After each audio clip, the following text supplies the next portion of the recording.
Hello, first of all, and welcome to the Wellness Exchange. So, for those of you who don't know me, my name is Mika, Leah, and I am the CEO and founder of Goomi Group.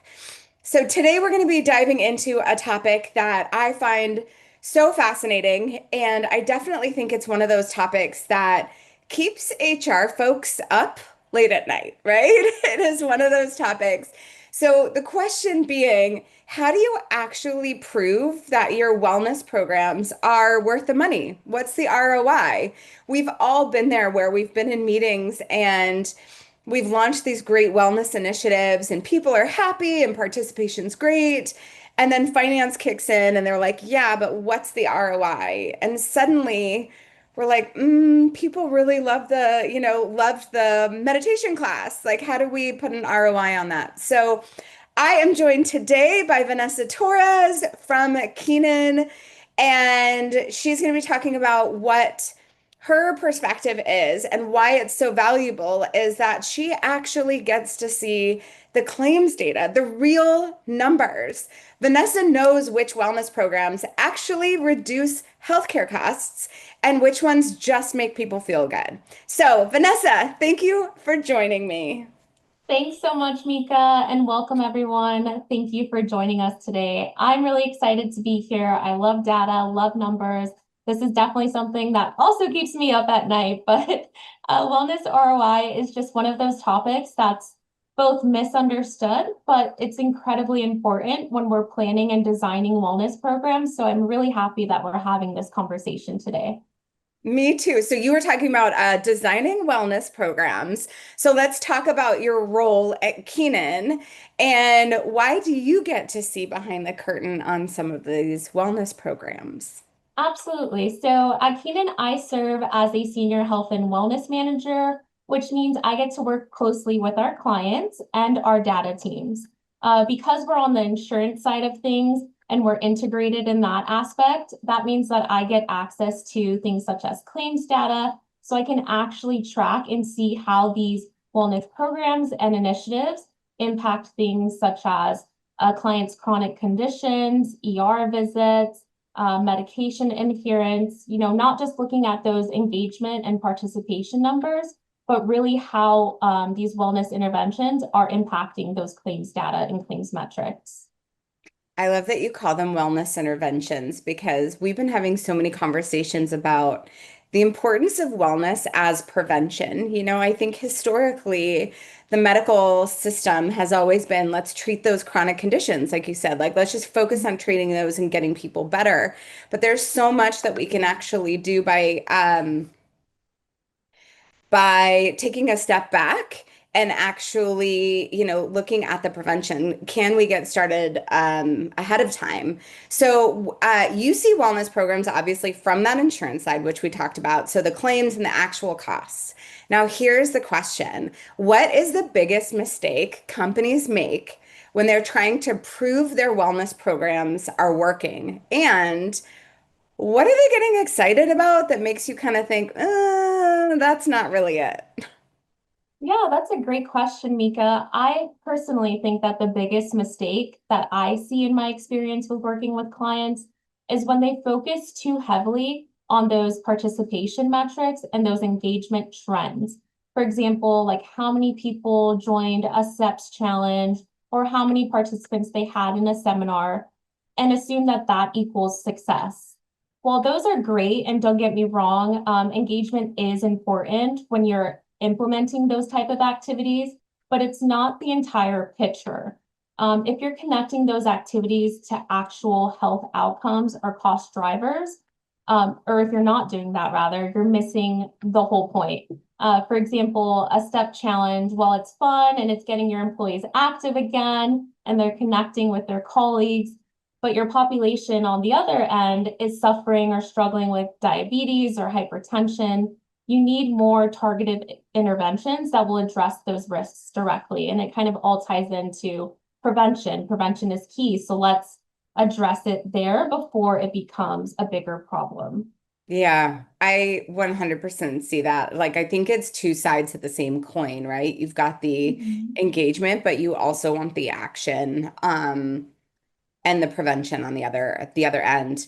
So I think that's where a lot of people kind of get tripped up is they look at sometimes they look at the ROI of the engagement piece specifically, and you need to look bigger than that, right? So when you can't necessarily measure ROI if you don't know where you're starting from. Mhm. So when we take a step back and we're like, okay, this is prevention, how are we helping? What do you think companies should actually be tracking before they start their wellness programs? And I don't mean like the obvious stuff that we were talking about, like the engagement, but like what are the bigger things that they should be looking at when they're tracking before they launch the wellness program? Yeah, my approach is before launching any program or any wellness activities, I think you really need to understand your population's health profile. And what that means is looking and analyzing your claims data, things such as biometric trends, pharmacy utilization, and even employee absenteeism if you're able to access those metrics. One number that I usually recommend tracking is avoidable ER visits, because that's a cost that you can actually reduce with the right education, access, and appropriate well-being interventions. So also looking at things such as gaps in care, such as missed preventive screenings, which are really important, again, tying everything into prevention, or things such as unmanaged chronic conditions. I think those are the most important areas where these wellness activities, programs, interventions can really make a measurable impact in your employee force. So when I was thinking about it, like with what you said, the avoidable ER costs, right? We all know that ER costs are such a heavy burden, both on the system and the companies and the individuals and the payer side. How do you kind of measure that? Like, what are some of the types of things that you would use to measure that or to measure the chronic conditions, like from behind the curtain side? Yeah, absolutely. That ties in really into the claims data. So if you can have access to that, ER visits. So a lot of times with my clients, if you're seeing data on the other end where you have a high portion of your population that has unmanaged diabetes, we typically tend to see members of that segment might be visiting the ER for things that are avoidable, where they should be seeing their primary physicians to treat those conditions. So I think it all really ties down to education and access. Mm. So if you're targeting that population specifically and those members, maybe doing outreach to them or education about how to manage those conditions and giving them education and resources to help either prevent or manage, those type of chronic conditions. I think that's so key. And I just want to call out like education and access. Like that is when I first got started in Goomi Group, like that was really what it was about, was like how do we educate others to know that one, wellness is holistic. And it's not just if you're eating right, it doesn't necessarily mean you're healthy. Or if you're working out, it doesn't necessarily mean you're healthy. There's stress, there's social connections, there's so many other parts of that. And then the other piece that I think is so important, what you're saying, is access. And I Mhm. think one of the cool things that you and I get to experience is the ability to offer access to employees as a population. So when we're talking with employers, right, and our partners, we're talking to the employers and the HR and the benefits teams of how do we give access to everyone? How do we Mhm. give that education? And I think I like to think of everything that we do at Kumi Group is through the lens of education.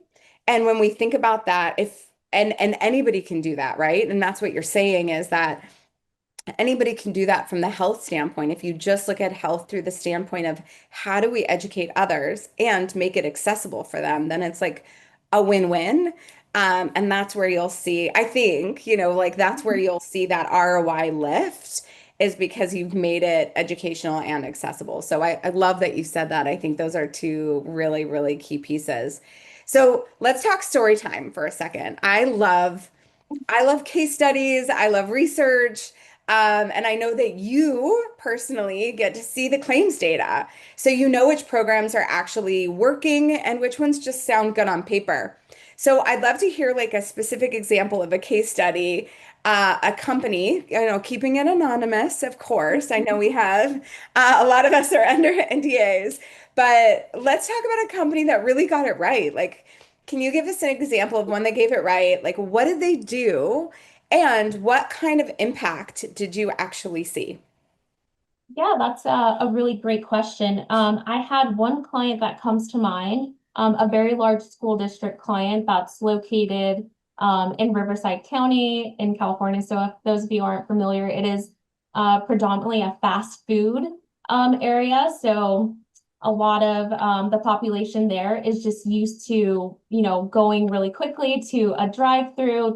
It's sort of what they call a food desert, and I don't want to get too community healthy here, but that population specifically was seeing really high ER utilization and a Mm. lot of unmanaged diabetes.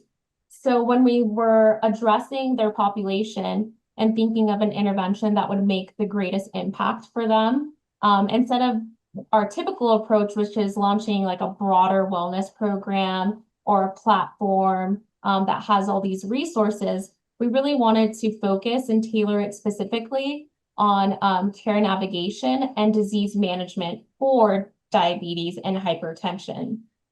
So we were able to help them partner with a vendor that provided personalized coaching and targeted outreach to their members that were either pre-hypertensive, pre-diabetic, or were already living with those chronic conditions. And they also incentivize enrollment in those programs to really encourage participation, as well as incentivizing biometric screenings that were tied to follow-up care. So really increasing that access and education so that they're not only working with their health coach directly, but also working in tandem with their primary care physician. And I think what you said, one, incentivizing them to do the biometric screenings, but when you have the biometric screenings, you also have that baseline that we were talking about earlier, right? So you have the baseline, people go through the coaching, and then you incentivize them to do another biometric screening so that you have a comparison of apples to apples. And I think that that's really key. How long before you started seeing, the numbers improving? Yeah, I would say it took about 6 to 9 months before we saw that shift in their claims data. But we were able to see very early on indicators like increase in the primary care visits that I mentioned. So they were getting connected to their PCP and really started showing up within that first quarter of launching that program. That's amazing. And I think it's so important for everybody to realize that when you put in a wellness program, it does take a while, right? You can see the engagement pretty quickly, right? Because you can Mhm. see people attending, and that's an easy number to count when you're looking at ROI. But the ROI in the claims data is going to take a little while. So there definitely needs to be some patience and no, but that the indicators there too that you saw kind of quickly was that those primary care visits. And again, more numbers, more data, more things that you can calculate on that ROI. And what you were saying was like that preventative care. I think it's when I think about prevention, just with the early access and the education, that prevention can translate into millions of dollars. When you're talking about bigger populations, even smaller populations, hundreds of thousands of dollars. One ER visit is tens of thousands of dollars. So I think that it's really important to know, like, those are the numbers that we're talking about that can really make a difference. So I know we've talked a lot about ROI and return on investment and like when we're investing in it. But I know in our space, Vanessa, you and I both know we're always having conversations between ROI and VOI, right? So ROI being the return on investment, an actual number, a dollar number. And then we've got the VOI, which is the value on investment, which is, how do you categorize when we were talking about meditation classes. Somebody walks out of 50 people walk out of your meditation class that you hosted at lunch, and they're all feeling good and they go back and they're more productive. That's kind of a VOI. Like how do you measure something like that? We just had a bunch of massages and one of our clients was there. We had hosted these health fairs and the client was there and watched people coming out of the massages and they're like, oh my gosh, like everybody loved it. But again, that's the VOI. How do you calculate the Mhm. two? So for like when we're talking about this, VOI, ROI, massages and meditation, more maybe VOI, and when you're talking about education and health coaching and behavioral health coaching, biometrics, ROI, when should we be talking about one versus the other when you're trying to convince somebody in senior management that this stuff, this wellness actually matters? Yeah, I will say that they're both equally important. But again, as you mentioned, return on investment or ROI is really about the numbers and the dollars and how those activities are impacting things like your claims data, your spending. So, did you save money on healthcare costs? Whereas if we're thinking VOI or value on investment, that is much broader. That's the feel good metrics, right? So that includes things like you mentioned, like employee morale, or you're seeing those people leaving a massage and they're just feeling more productive for the rest of their work day. You're helping retain or attract new talent to Yeah. your company, or even just in general, your overall reputation as an employer. So if you're offering feel good things like that, of course you're going, to attract new talent. But if you're speaking with a CFO, they definitely will care about both, maybe sometimes more the ROI. But you need to know how and when to use each when making your case. So for example, if you were trying to pitch a diabetes management program, of course you want to talk about ROI. And going back to that client that I mentioned, we wanted to see how that program was impacting their ER visits and their primary care visits and their biometric screenings and those type of numbers. But if you're looking to promote or propose more mental health support or resiliency training, then you might want to pitch more of a VOI to make your case stronger. So how is it going to impact, again, that employee absenteeism, productivity, retention, those type of things. I think the most important thing is really trying to align your message and what you're trying to achieve with your program to your leadership and what you think they would value most. Yeah. I think aligning it with leadership and the purpose of it is really key. And I think it's okay to have multiple reasons for a wellness Mhm. program. From our standpoint, we've also seen, I know you talked a lot about employee retention, which is Mhm. obviously key. And then productivity is in there. And then one of the things that we've seen, interestingly enough, from our standpoint, is when we are talking to HR folks, the hiring aspect of it. So when they're hiring, and obviously there's a lot of people looking for jobs right now, and the job market is saturated. So people kind of, when people are offered jobs, they're also, they can pick. So if people are looking between two companies, and and they're pretty much the same. The benefits are the same, the pay is the same, the job is the same. The one company, we just had a client say like the fact that they're able to offer massages every, like once a month, and they can say to the new hires like, hey, if you come work for us, we've got, massages, or we host a meditation every day at 3 o'clock. Or we do cooking demonstrations, monthly or quarterly. Those are the things also that I think would help hire, and it is something that you can measure in terms of hiring. So I think that that's really important too. Okay, Absolutely. so this is my favorite question. So everybody listen up because I know Vanessa's going to have a lot of good stuff to talk about on this. So getting practical. I, what are when we think about like practicality, I know you've got great advice in this area. What are three things that we should focus that everybody here, because I see a lot of brokers, a lot of our broker friends, and a lot of our clients on here. What are three things that people should focus on when they're first trying to start building, when they're trying to build a case for wellness. So like just getting started in wellness, they want to build a case. Somebody's asking about ROI, VO, like obviously they're going to be asking on ROI, not necessarily VOI. What are the three things they should focus on first? Yeah, I love this question. If there's anything that you can take away from today, please pay attention to these next things I'm going to say. So if you're starting from scratch, there's three key takeaways that I want you to focus on. One being know your data. So you're going to start with the baseline. So whether you have access to things such as your claims data, biometrics, or even just basic survey data, to really understand what your population needs. So what are your employees saying? What are they looking for? What do they need? We need to meet them where they're at. So really knowing your data. Two, pick one priority. I think I often struggle with this myself when meeting with clients is obviously I'm very passionate about wellness and I want to be able to bring all dimensions of it and all of these wonderful activities to my clients and their populations, but being realistic, we can't try to fix everything at once.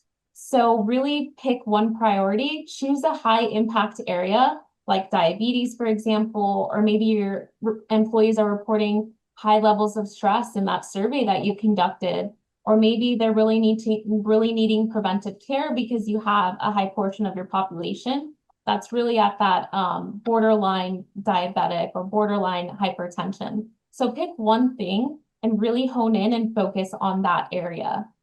And number three, measure early and often. So not just tracking participation or those engagement metrics, but doing a follow through. Did people follow up with their appointments with their physicians? Did they refill their prescriptions? Are they adhering to that medication that they were prescribed?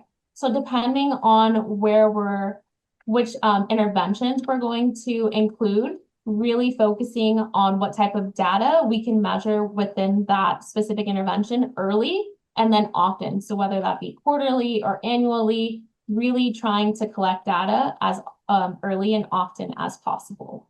So to recap, the three most important things are one, know your data, two, pick one priority, and three, measure early and often. Because even with a small budget, I often find some clients are like, budget, we just don't have a lot to work with. But that's okay. As long as you can target programs, you will drive real results. So just really focusing on what your priority is and meeting your population where they're at. I love that. And I know at Goomi Group, we try to do that. And Vanessa, you and I have had multiple conversations, and I can see some of our friends on here that we've sat down. And I think it's really important, especially when you're sitting down with your vendors, such as Goomi Group, that we have the conversation like, what are you trying to accomplish? And if we can have the dialogue, and brainstorming sessions, like Vanessa, I know you and I and like our clients, we've sat down and had these brainstorming strategy sessions of like, what are you trying to accomplish? Like when you think about, okay, what are the priorities? What data are you going to be using to measure this? And then how can we help you as, a wellness vendor? How can we help you to measure early and measure often? And we've got tons, we have surveys that we offer at no cost to our clients all the time. And I would love, love, love for our clients to use them more. I know a lot of our clients will use them post-event. Mhm. Some of our clients will look early and say, okay, what is of interest? But I love the opportunity to, and I think you would agree that like having that opportunity to sit down with the client, the broker, the carrier, and the vendor together in a strategy session to talk about it so that everybody's on the same page and everybody knows what we're measuring as we go along, I think is really, really key. Absolutely. Yeah, just to piggyback on that a little bit, I think sometimes what I've learned in my years of experience is what I think might be a great fit for a client or a great program might not be what their employees are wanting or what HR feels would make the greatest impact. So I think having that partnership and relationship and those brainstorming sessions with them is really key to implementing an effective program because ultimately they really know their population best, and having that baseline survey data of what employees are looking for, I think is really critical in how we plan and move forward. I could not agree more. This was so helpful, Vanessa. Okay, so I know we talked about like the major 3 points, which were so helpful, and I thought that was the best, like the chunkiest, juiciest bit. What's one thing you want our audience to remember from today if they're going to, or maybe if they're going to change how they think about wellness ROI, where should they start? Yeah, so if there's one thing that I want you to remember today, it's that wellness isn't just about doing something. It's about, again, doing the right thing for your population. It's not a one size fits all. So you really want to start with your data and then align your strategy with your biggest health risks or maybe the most popular activities or feedback that you're getting from your employees, and then go from there and measure what matters most. So I think that's how you can really build a program that's not only popular and is going to get you that VOI or those big engagement numbers, but also create a powerful impact in your population. I love it. Thank you so much, Vanessa, for sharing your expertise and giving us the insurance broker perspective. We don't usually hear, so I'm very excited about it. All right, so let's see if anyone has any questions. We've got a few minutes left. If there's any questions for Vanessa, pop them in the chat. We're looking at it, and I'll give you a minute to type it in, and we'll see how we go. I love all the conversation around ROI and VOI. I feel like I see an email at least once a week of like, how are you measuring it? What are you doing? Oh, Um, 100% right now, especially with us, going into open enrollment and program refresh. This like September through October is just, like I said, I think about it in the shower. I dream about it. ROI, VOI, it's all I'm talking about nowadays. So thank you so much for having me. I love talking about these things. I love data, so both yeah, numbers and VOI. So thank you so much for the opportunity. absolutely. Okay, so we have one question I think this is a good one for companies that are self-insured versus fully insured. Does the approach to measuring ROI need to be different? Yes, absolutely. So with one, so fully insured, they're going to have access to more data versus a self-insured company. Self-insured will have direct access to claims data, which allows for more precise ROI modeling, if you will, which will be based on actual savings, utilization shifts, or risk stratification, whereas a fully insured client would typically rely on more aggregate data or Mm, reports provided by their carrier. So there's a little bit more limitations there. In these cases, ROI is often measured through things such as VOI, productivity, absenteeism, engagement, and how those have shifted culture in the workplace. So I think depending on what you have access to will also shift what you prioritize. yeah, I love that. Thank you. I find it so fascinating the difference, like which one has more access to the data than the other. All right, we are right on time, so that was perfect.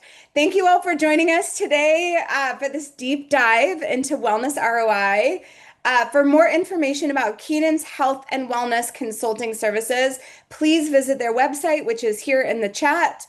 And as always, check out Goomi Group's latest resources on workplace wellness at goomigroup.com. So thank you again, Vanessa, for your time today. I'm so grateful. And remember, when it comes to wellness ROI, it's not all about the feel-good metrics. It's about so much more than that. It's about the data that actually drives business results. Thank you so much for joining us. Have a good one. Thanks, Bye. everyone. Take care.